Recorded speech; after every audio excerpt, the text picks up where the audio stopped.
Hola, en esta nueva oportunidad descubriremos cómo está compuesto el universo que nos rodea, desde lo más simple y pequeño hasta lo que podemos ver diariamente. Es decir, que estudiaremos los niveles de organización de la materia.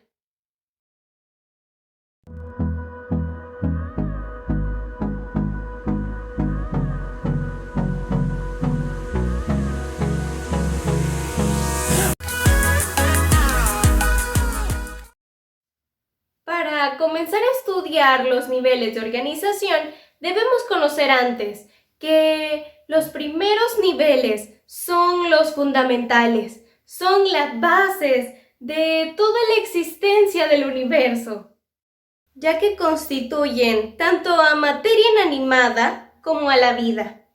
Claro que a medida vayamos escalando los niveles, iremos estudiando estructuras cada vez más complejas, que dependen y están compuestas por los niveles inferiores. Pero no es solo un agrupamiento de estructuras simples, sino que estos se modifican para poder adquirir propiedades más avanzadas en los niveles superiores. Iniciemos en la base de todo. En este, por el momento, se encuentran las partículas elementales, entre las cuales podemos mencionar a los quarks, neutrinos, leptones, bosones e incluso a los electrones, ya que estas partículas subatómicas también son consideradas elementales, al no haber descubierto hasta el momento que estén compuestas por otras. Sin embargo, son muchas más las partículas que se han descubierto hasta el día de hoy. Además, debemos mantener nuestra mente abierta, ya que esto no es estático.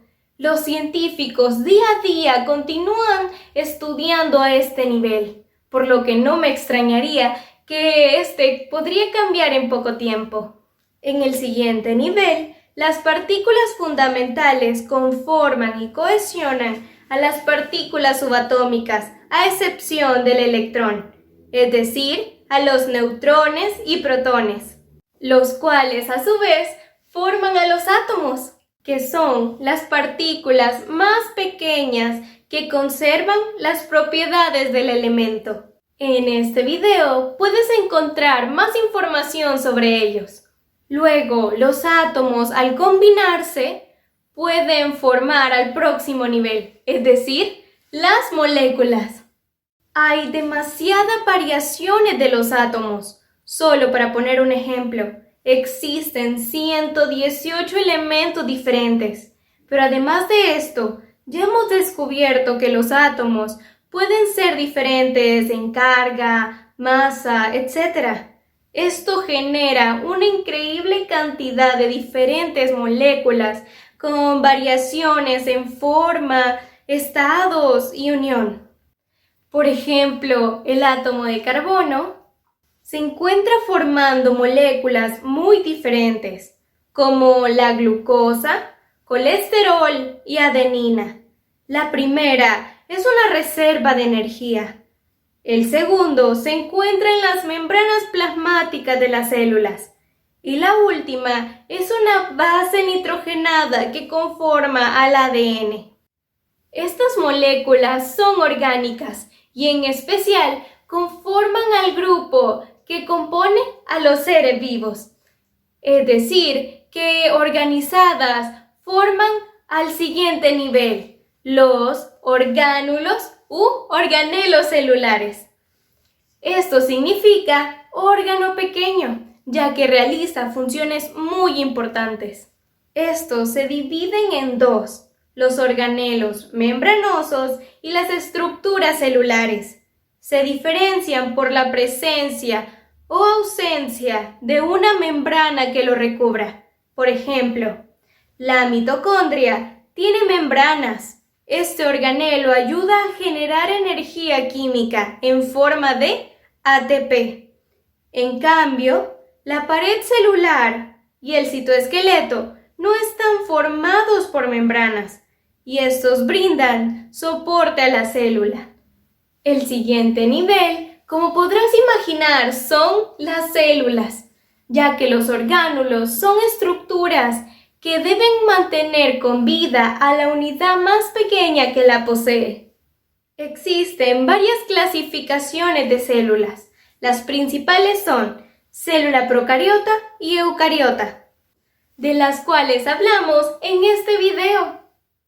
Luego aprendimos que las eucariotas se dividen en animales y vegetales, pero además las células siguen especializándose, ya que hay diferentes tipos de células vegetales, como las células del parénquima, que cumplen muchas funciones, como transportar, almacenar, etc. Las del colénquima, que brindan flexibilidad, y las del esclerénquima, que dan soporte y rigidez. También en los animales podrías haber escuchado que se diferencian en neuronas, eritrocitos, hepatocitos y en muchas más. Por lo tanto, la célula en su interior posee estructuras muy similares para realizar las mismas funciones vitales, como generar energía y producir proteínas, pero estas también pueden especializarse y así lograr ejercer diferentes funciones en el ser vivo. El siguiente nivel es más complejo, ya que está compuesto por solo organismos multicelulares, debido a que los tejidos son un conjunto de células interconectadas complejamente para poder realizar una misma función. Estos son estudiados por una rama de la biología llamada histología. Ellos investigan tanto tejidos animales, por ejemplo el tejido muscular, el cual produce movimiento al contraerse y relajarse, como tejidos vegetales, ejemplo el xilema, que forma los conductos que transportan el agua en las plantas. Ahora avancemos al nivel de organización de los órganos, los cuales significan herramientas. Estos están compuestos por diferentes tipos de tejidos que conforman una unidad funcional para realizar una actividad específica necesaria en el ser vivo. Por ejemplo, en las plantas, un órgano esencial son las hojas, ya que en él se lleva a cabo la fotosíntesis, un proceso vital en el que las plantas realizan un conjunto de reacciones para lograr producir azúcares. Luego, en los animales, podemos mencionar a un órgano principal y muy complejo, al cerebro. Este tiene como función general controlar a los demás órganos para que trabajen de la mejor manera. El siguiente nivel es la unión de dos o más órganos que están interconectados para ser regulados como una unidad, que en conjunto cumplen funciones muy características, es decir, los sistemas y aparatos de órganos. En las plantas podemos mencionar al sistema vascular, que está conformado por conductos que transportan sustancias a través de toda la planta. Podemos mencionar al xilema, del que ya hablamos, y al floema, que conduce savia, los cuales son dos tejidos diferentes. En los animales, el sistema circulatorio es muy importante, ya que ayuda a comunicar a todos los sistemas. También transporta elementos como nutrientes. Ya hemos escalado varios niveles hasta llegar a nosotros como individuos o especies. Nosotros estamos compuestos por múltiples células que están organizadas complejamente para llegar a formarnos. Nos podemos referir tanto a animales como a plantas u hongos. Para diferenciar entre las diferentes especies se usa el criterio que éste debe poderse reproducir normalmente y que el individuo sea fértil. Luego, los próximos escalones continuarán organizando cada vez más materia y siendo más compleja la forma de interacción de los niveles inferiores para lograr formarlo. El siguiente se compone del conjunto de individuos de la misma especie que viven en un lugar específico, es decir, la población. Estas pueden convivir también con otras poblaciones diferentes en la misma zona y así formar comunidad. Para poder formar el siguiente nivel, debemos recordar que la parte con vida se llama biocenosis, pero también en este caso tomaremos en cuenta a la parte abiótica, es decir, sin vida, que se llama biotopo. Este es un ejemplo de ecosistema. Como puedes ver, están representadas las dos especies que conviven en un mismo lugar. También puedes ver a la parte abiótica, por ejemplo, el sol, el aire y las rocas del ambiente. Finalmente llegamos al último nivel que consideramos con vida hasta el momento, que es la biosfera, es decir, la parte superficial del planeta Tierra, donde convive las diferentes formas de vida con las estructuras abióticas del ambiente.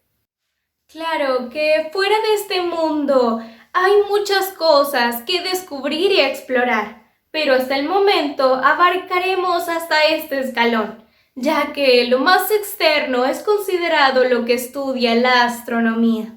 Próximamente, B-School se expandirá a otras ramas del conocimiento. En resumen, en la base se encuentran las partículas fundamentales, es decir, los quarks, neutrinos, leptones, bosones, etc.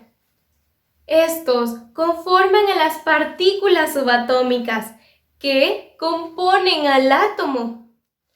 Los átomos se combinan para poder formar a las moléculas. Estas se organizan y forman a los organelos celulares, los cuales a su vez se ordenan para lograr formar a la célula, que es la unidad más pequeña que contiene vida.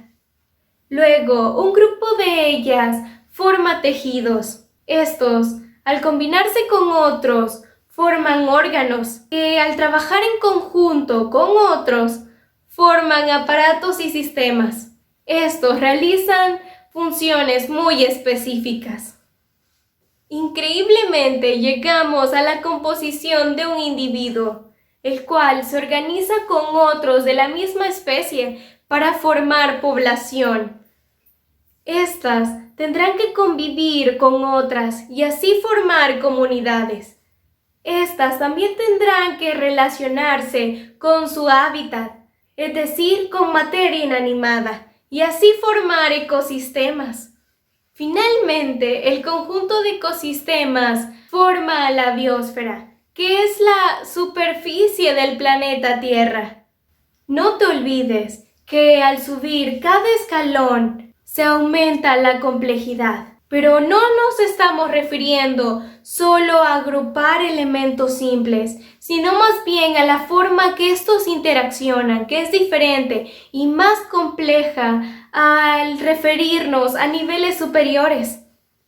Espero que este video te haya despertado la curiosidad para ver cuán complejos somos, cuáles son nuestras bases y qué tan maravilloso es el grado de organización de todo lo que se encuentra en el universo. Suscríbete para descubrir más sobre el mundo que nos rodea.